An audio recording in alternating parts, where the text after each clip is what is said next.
This is problem 5-14. It's on page 209. Compute the estimated actual endurance limit for a machined rectangular steel bar made of ASTM A242 that is 3.5 inches high by 0.375 inches thick, subjected to repeated and reverse bending stress. A reliability of 99% is desired. So let's see, this is ASTM A242. It is 3.5 inches tall, 0.375 inches wide. Reliability, 99%. It is machined. We're told that. It's repeated / reverse bending stress. And we're supposed to find the actual endurance strength estimate, which of course we'll find using the endurance strength times several factors.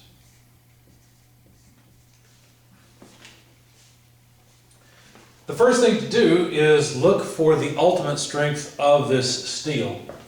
So when you do that in the back of your book, there is a table that has several steels that are SAE steels, but this is an ASTM steel. This is a structural steel.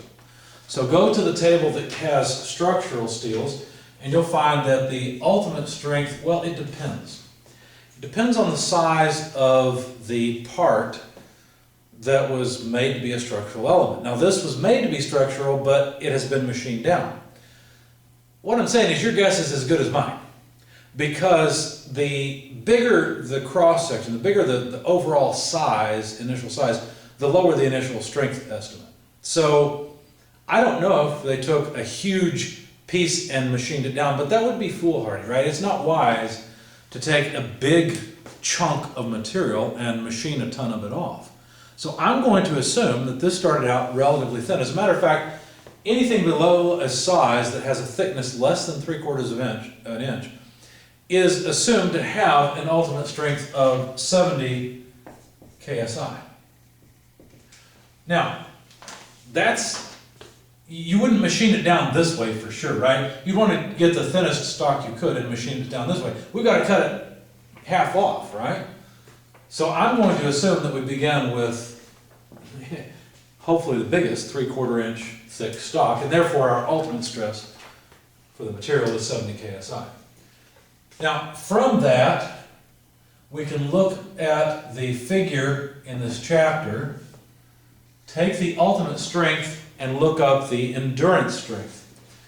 Now, it is machined, and we leave the surface as machined, so we go to that curve at 70 KSI on the x-axis, and we find this is about 27 KSI. Make sure you're capable of doing this. Make sure you know where this figure is, and you're capable of finding the ultimate strength, going up to the appropriate curve, and reading off this 27 KSI or so.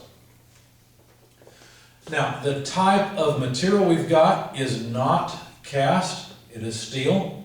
So the material factor is equal to 1. The type of stress factor is 1 because we know that this is a bending stress, it's not an axial stress.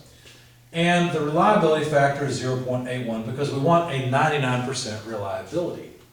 How about the size factor?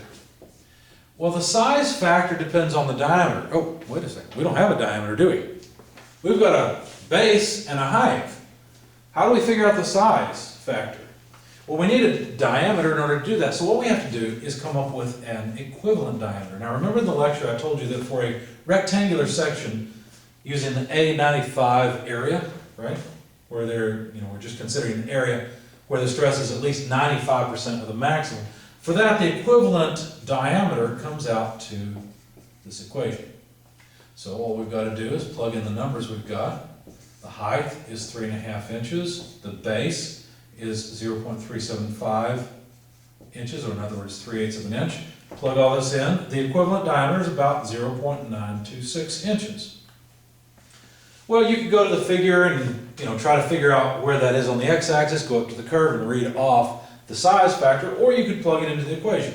There's an equation given for English units that says that the size factor is equal to the diameter, but of course we have an equivalent diameter, divided by 0.3 to the negative 0.11. Why 0.3? Well, because that's the diameter at the test specimen when it's in the RR more test and being fatigued, right? So this is 0.3 inches. DE had better be in inches. Okay?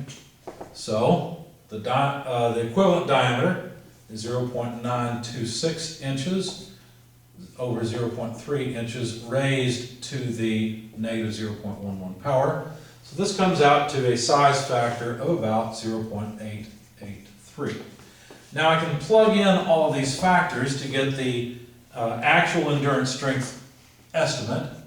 So 27 KSI for SN, 1.0 for CM, 1.0 for CST, CR 0.81 for 99% reliability, and then 0.883 for the size factor.